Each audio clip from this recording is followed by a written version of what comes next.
The players shake hands. The clock is started. Liren opens the game with knight to f3, a very super solid choice and one that Gukesh would have expected perhaps, but not so sure how deeply he would have prepared. He goes d5, g3. Wow, the Reti opening is what Ding goes for. It has all the flexibility in the world because you haven't touched your c pawn nor your d pawns, so you can place it the way you want it.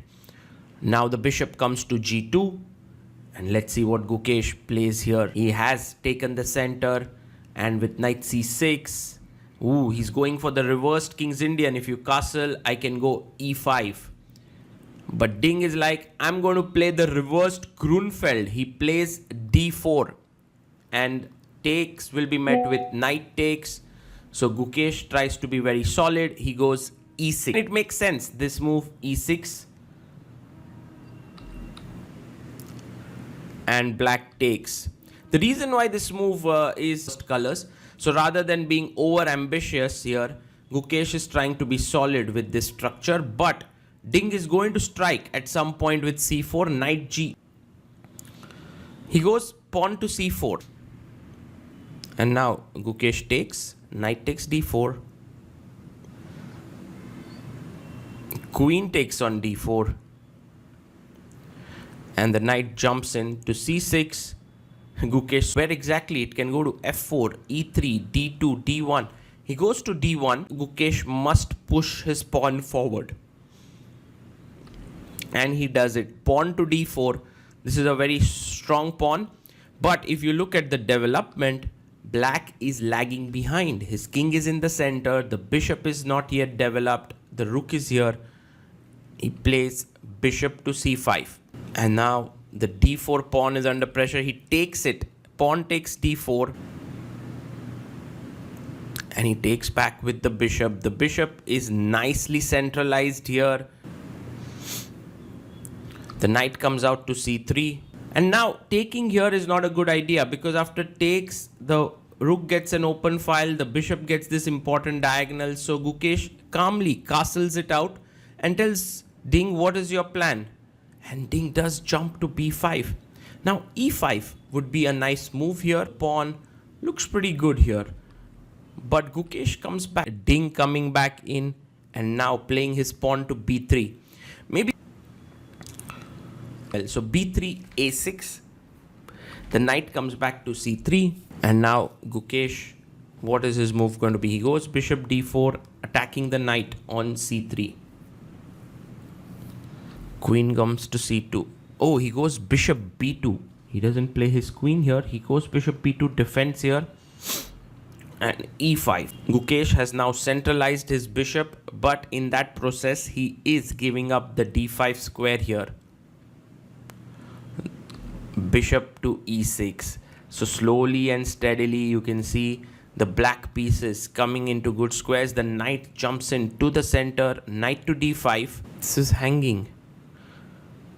But he goes b5. What a move this is by Gukesh. b5 is an amazing move.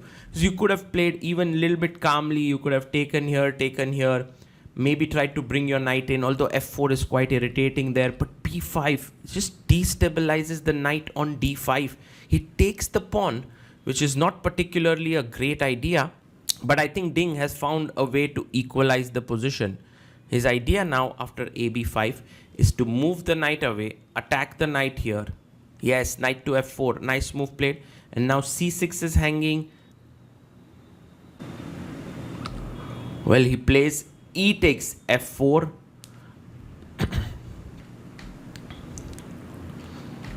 And now let's see how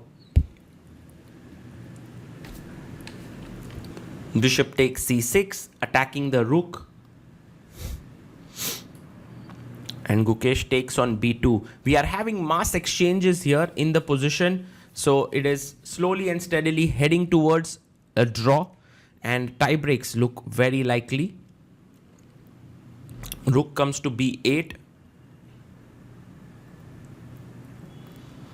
And the plan now is to play your queen up here.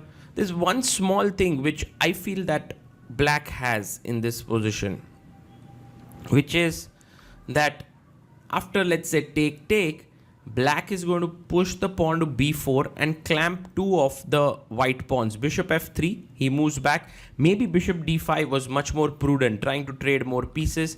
But bishop f3, Gukesh takes on g3. H takes g3. And now pawn to b4. So there's a slight pressure here. Nothing much, nothing serious, but one pawn sort of clamps the two pawns and Ding immediately wants to unravel. He's like, I don't want to keep waiting with you, Gukesh, trying to put pressure. B takes a3. And now after rook takes a3, which is played. Well, if you take bishop takes b3, then you're going to lose a piece after rook b1. That's the problem. So g6 is played here.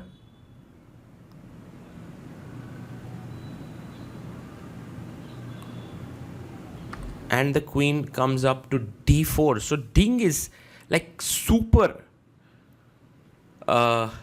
keen to even trade off the queens, even if it means giving up a pawn. Pawn comes up to b4 and Gukesh finally says, okay, thank you for the pawn, I'm taking it. Takes. And logically this is a good decision because you are essentially a pawn down, but it's 3 versus 2 and you now trade another pair of rooks. You soon, if you get off the bishops as well, then it's a draw. Rook endgame, so let's say rook takes rook. Bishop takes, and now imagine that I play king g7, you go here, I take, this is a dead draw. There's nothing here. So Gukesh has to avoid the trade of bishops. And he goes g5. Have a look at the clock. We are on move 32. Gukesh has 53 minutes. Ding has 22 minutes on the clock. So time pressure is not really a big problem. He goes bishop d5, offering a trade of bishops. And Gukesh stays there. He plays bishop f5 because he knows he wants to continue fighting. And this is the thing about Gukesh, that no matter what the position, he has made Ding fight for every half a point. But here doesn't seem very likely that he'll be able to convert. He plays his king to g7, and in fact the tie breaks will really be very interesting because everyone has predicted that Ding is slight favorite when it comes to tie break. He has a much higher rapid rating. Rook to c4, offering a trade. Once again, if you trade the rooks, the bishop endgame is a dead draw. There is nothing much to play for here. So Gukesh would love to keep both the pieces here. And he goes rook b1 check. And let's see what Ding Liren continues with. King goes to g2.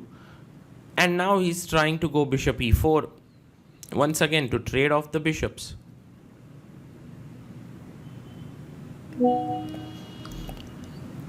Rook e1.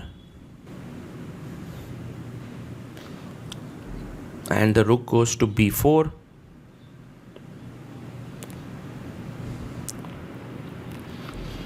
h5 has been played here with the idea maybe at some point to go h4, but I think what Gukesh is aiming for is g4, f5, king h6, king g5 and h4. So he has a long-term plan in mind and he'll try to execute it. Not so sure if he'll be successful here, but at least you keep playing. Also, the tie break is just the next day. So if you're able to play a long game, by the way, 40 moves are done. So Ding Liren gets 30 more minutes on the clock. And he comes and puts his king back on g1.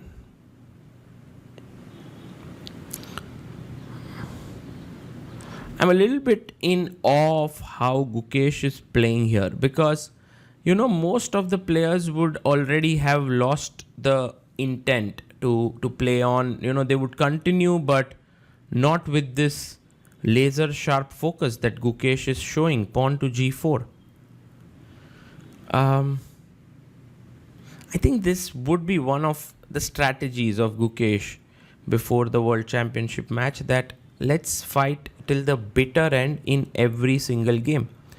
And that's the commitment that he's showing even now when the draw is in sight. But I think having an extra pawn means that you can continue. Like bishop b7 played.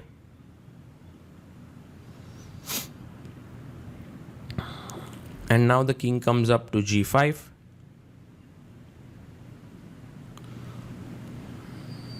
So this plan which we were talking about of f5 coming in, f3 has been played.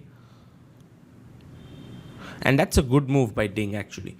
Because now with trading another pair of pawns, it'll become very tough for Gukesh to win. Although Ding has been bleeding a little bit of time, he has 21 minutes on the clock. Gukesh has 1 hour 11 minutes. He plays f5.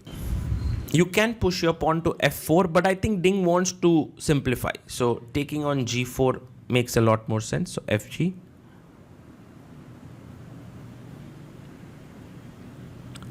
He takes back at g4. And now the best way to defend is just to keep waiting with your rook on the 4th rank. So f4 is very difficult to achieve. The bishop can keep moving back and forth on this diagonal. Bishop f7 played. The king comes up to f2. At this point, we have tickets of the tiebreak that have gone live. So many people can go and check them out and buy them. And I think in 7 minutes, we have sold almost all the tickets, because the tie breaks very likely king goes back to f6. Rook check.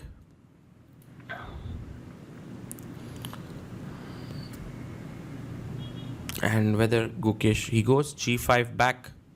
And I think Ding will come back to b4. Yes, he's not going to allow pawn to push. He's at 16 minutes on the clock. Gukesh keeping an hour, more than an hour on the clock. Bishop e6 played. Rook a4.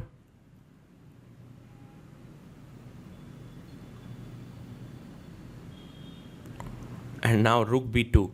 Attacking the bishop here.